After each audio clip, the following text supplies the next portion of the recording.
दोस्तों, क्या आपने कभी किसी ऐसे रास्ते पर सफर किया है जहां हर मोड़ के बाद एक खौफ छुपा बैठा हो, जहां रुकना सिर्फ एक गलती नहीं बल्कि आपकी जिंदगी की आखिरी मंजिल बन जाए? आज मैं आपको एक ऐसी सच्ची आपबीती सुनाने जा रहा हूं जिसे सुनकर आप अगली बार नैनीताल हाईवे पर रुकने से पहले 100 बार सोचेंगे। तो अगर आप पहली बार आए हैं या डर को महसूस करने का हौसला रखते हैं तो चैनल को सब्सक्राइब जरूर करिए, क्योंकि ऐसी कहानियां हर किसी के बस की नहीं होती और अगली बार हो सकता है नाम आपका लिया जाए। यहां डर सिर्फ कहानी नहीं, एक एहसास है जो आपकी रूह तक उतर जाएगा। आप हमारी कहानी कहां से सुन रहे हो और आपका नाम क्या है, प्लीज कमेंट करके जरूर बताना। तो चलिए कहानी शुरू करते हैं। नमस्कार दोस्तों, मेरा नाम आशीष है और जो मैं आज आपको सुनाने जा रहा हूं ना, वो किसी फिल्म या कहानी की नहीं बल्कि मेरे साथ हकीकत में घटी एक सच्ची घटना है।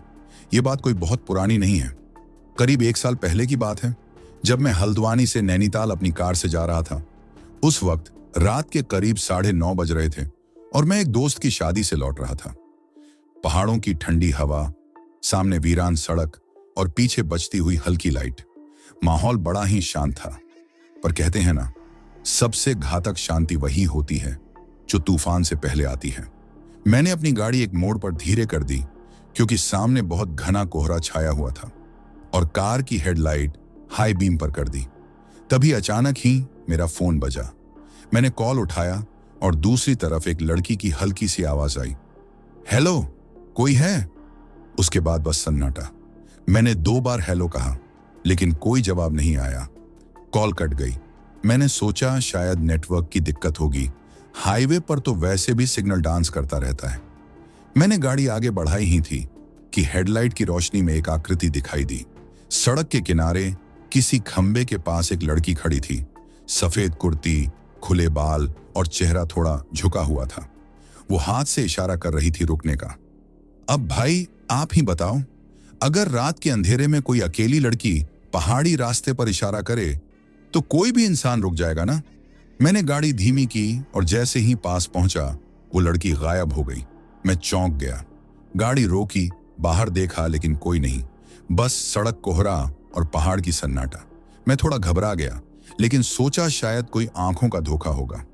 लेकिन असली डर तो तब शुरू हुआ जब मैंने जीपीएस देखा।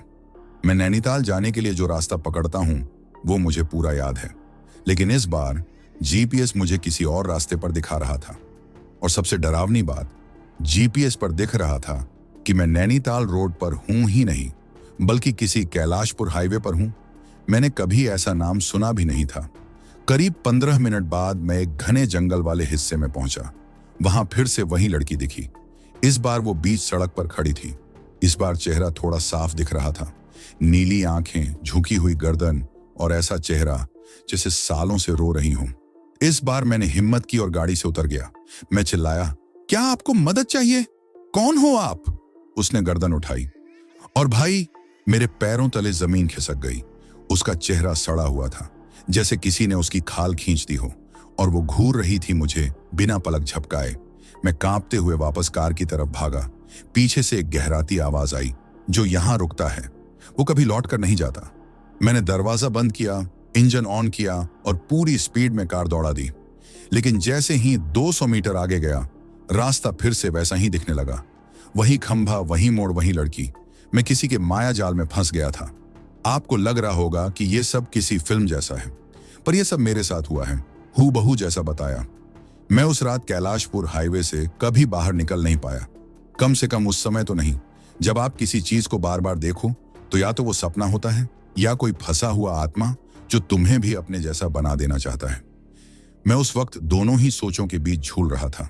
तीसरी बार जब मैं उसी खंभे और उसी लड़की के पास पहुंचा तो मेरी रफ्तार अपने आप कम हो गई।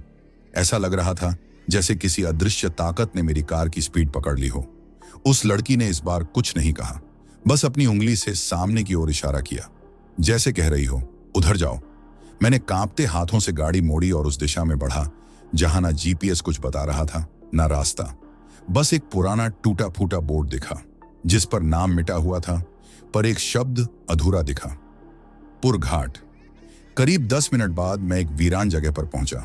वहां एक पुराना बंगला था, 2 मंजिला, लकड़ी का बना, एक तरफ से टूटा हुआ। दरवाजा आधा खुला हुआ था और खिड़की से जैसे कोई अंदर झांक रहा हो, पर चेहरा साफ नहीं दिख रहा था। मुझे समझ नहीं आ रहा था कि क्यों मैं अंदर जा रहा हूं, लेकिन जैसे कोई मेरे शरीर को कंट्रोल कर रहा था। बंगले में घुसते ही सबसे पहले जो चीज मेरी नजर में आई वो था एक बहुत पुराना धुंधला आईना। जैसे ही मैंने उसमें देखा, वो लड़की जो हाईवे पर थी पीछे मेरे साथ खड़ी दिखाई दी। लेकिन जैसे ही मैंने पलट कर देखा, वहां कोई नहीं था। फिर अचानक से आईने में कुछ दिखा, एक पुरानी रात की झलक उसी लड़की की, खून से लथपथ हालत में किसी आदमी से भागती हुई। वो बंगले में छुप रही थी। फिर उस आदमी ने उसे जिंदा दीवार में चुनवा दिया। मैं डर के मारे कांपने लगा, पर मेरे कदम खुद उस दीवार की तरफ उठने लगे जहां वो लड़की आखिरी बार छुपी थी। दीवार पर हल्की सी दरार थी। मैंने दीवार को हाथ लगाया और तभी अचानक से मेरी उंगलियां अंदर चली गईं। दीवार असली नहीं थी, उसे जादू से बनाया गया था, जैसे किसी ने छुपाने के लिए किया हो। मैं पीछे हटा और तभी पीछे से किसी के चलने की आवाज आई। मैं पलटा, कोई नहीं। फिर मेरे कान में किसी औरत की सरसराती फुसफुसाहट आई, तुमने देख लिया, अब तुम भी यहीं रहोगे। मैंने डर के मारे दौड़ लगाई और बाहर निकलने की कोशिश की। तभी मेरा फोन फिर से बजा, वही अनजान नंबर। इस बार मैं हिम्मत करके उठाया। दूसरी तरफ से वही लड़की की आवाज आई, लेकिन इस बार एकदम साफ, मुझे मत छोड़ो, तुम वही हो ना जो रुका था। मैंने चिल्लाकर पूछा, तुम कौन हो, क्या चाहती हो मुझसे? उसने कहा, जिससे नजर मिल गई अब उसका लौटना नामुमकिन है। मैं बाहर निकला, लेकिन कार वहां नहीं थी जहां मैंने पार्क की थी। वहां सिर्फ टायर के निशान थे और खून की छींटें। अब मुझे समझ आ गया था कि मैं किसी इंसानी जगह पर नहीं हूं। ये वो जगह थी जहां रुकने वाला फिर कभी वापस नहीं लौटता। मैं बंगले के बाहर खड़ा था, जहां अब कोई रास्ता भी साफ नहीं दिख रहा था। वो पहाड़ी हवा नहीं लग रही थी, जैसे किसी आत्मा की सांसें मेरी गर्दन पर चल रही हों। मैंने मोबाइल की फ्लैशलाइट जलाई, पर वो झपक रही थी, जैसे कोई ऊर्जा बैटरी को सोख रही हो। मैं वापस उस कमरे की ओर बढ़ा, वहीं जहां वो दरारदार दीवार थी जिसमें किसी को जिंदा चुनवाया गया था। मैंने दीवार को फिर टटोला। अब उसमें से धीमी धीमी कराहने की आवाज आ रही थी, मुझे निकालो। ये वही लड़की थी। मैंने डरते हुए दीवार पर धक्का मारा और जैसे ही मैंने जोर से मारा, एक पुराना लकड़ी का दरवाजा खुल गया। पीछे एक छोटा सा तहखाना था, सीलन भरा, अंधेरा और डरावना। तहखाने के अंदर मैं घुसा तो एक पुराना संदूक रखा था। संदूक खोला तो उसमें एक डायरी थी, काले रंग के कवर वाली, धूल से सनी हुई। डायरी के पहले पन्ने पर लिखा था, मेरा नाम रागिनी है। अगर कोई ये पढ़ रहा है तो समझ लेना मैं मर चुकी हूं। लेकिन मेरी आत्मा को मुक्ति नहीं मिली। मैं कांप गया। डायरी पढ़ते पढ़ते मुझे उसके साथ हुई असल कहानी का पता चला। रागिनी एक कॉलेज स्टूडेंट थी जो हल्द्वानी से नैनीताल जाती थी, उसी हाईवे से जहां मैं अब फंसा था। एक रात उसने अपनी दोस्त की मदद के लिए रुकने की गलती की, पर वहां कोई दोस्त नहीं था। वहां था एक तांत्रिक आदमी जो लड़कियों की आत्माएं पकड़कर अपने बंगले में बंद करता था, ताकत पाने के लिए। रागिनी को उसने इस तहखाने में जिंदा दीवार में चुनवा दिया और तब से जो भी उस मोड़ पर रुकता है वो उसकी आत्मा का कैदी बन जाता है। डायरी पढ़ते हुए अचानक हवा चलने लगी। सामने दीवार पर खून से लिखा हुआ दिखा, तू क्यों आया है? मैंने भागने की कोशिश की, पर तहखाने का दरवाजा अपने आप बंद हो गया और पीछे से फुसफुसाहट, अब तू भी रहेगा यहीं हमेशा के लिए। एक पल में चारों ओर घुप अंधेरा हो गया। मोबाइल बंद, टॉर्च बंद, और तभी मेरे सामने एक काला साया उभरा। उसके पीछे वही लड़की खड़ी थी, रागिनी।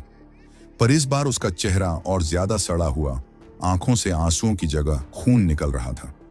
उसने हाथ फैलाया और बोला, मुझे बाहर निकालो या मेरे साथ रहो। मैंने हिम्मत जुटाकर तहखाने के एक कोने में पड़ी पुरानी छेनी और हथौड़ी से दीवार पर वार किया।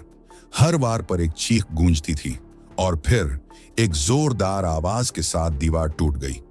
उसके पीछे कुछ नहीं था, बस मिट्टी और एक कंकाल जिस पर वही सफेद कपड़े थे। मैं चीख पड़ा और फिर सब काला हो गया।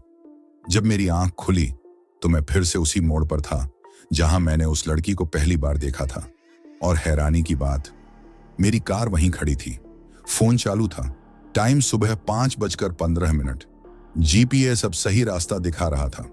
मैंने जैसे ही रियर व्यू मिरर में देखा तो पीछे वाली सीट पर रागिनी बैठी थी। उसके होंठों पर हल्की मुस्कान थी, लेकिन आंखें अब भी वैसी ही प्यासी, खाली और खून से लथपथ। मैंने डर के मारे ब्रेक मारा और गाड़ी रोक दी। पीछे पलटकर देखा, कोई नहीं था। मैं पूरी तरह घबरा चुका था।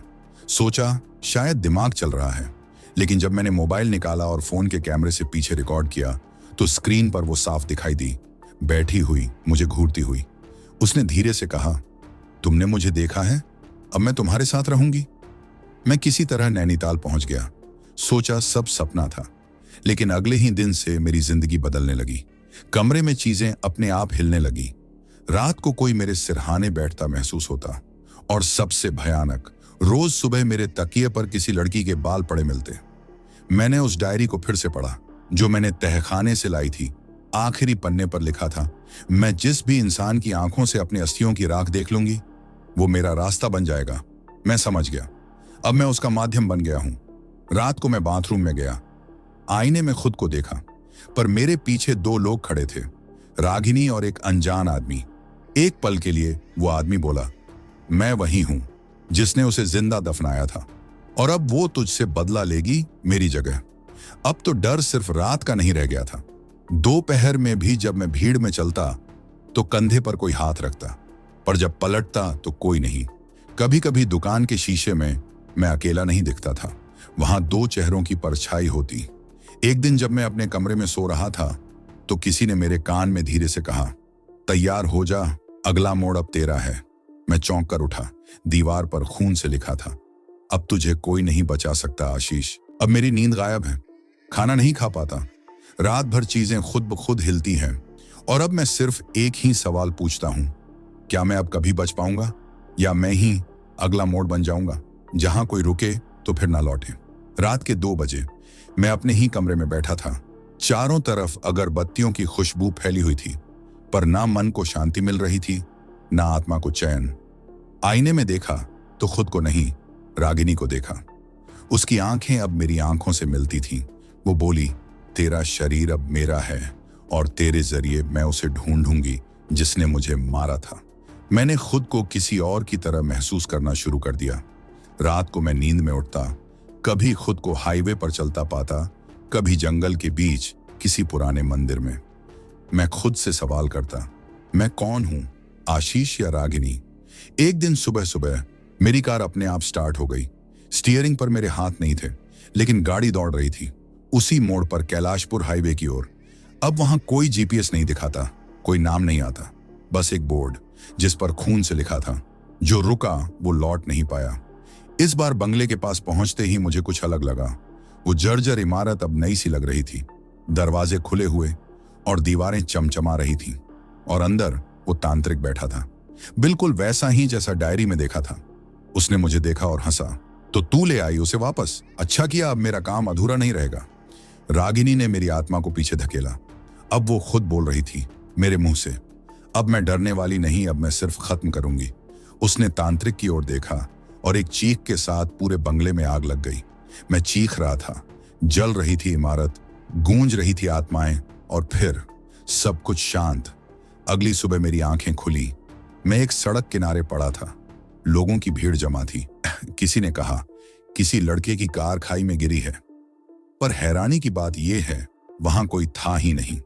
मेरे पास अब भी मोबाइल था, उसमें सिर्फ एक वीडियो था जिसमें मैं पीछे मुड़कर देखता हूं और पीछे सीट पर रागिनी बैठी होती है।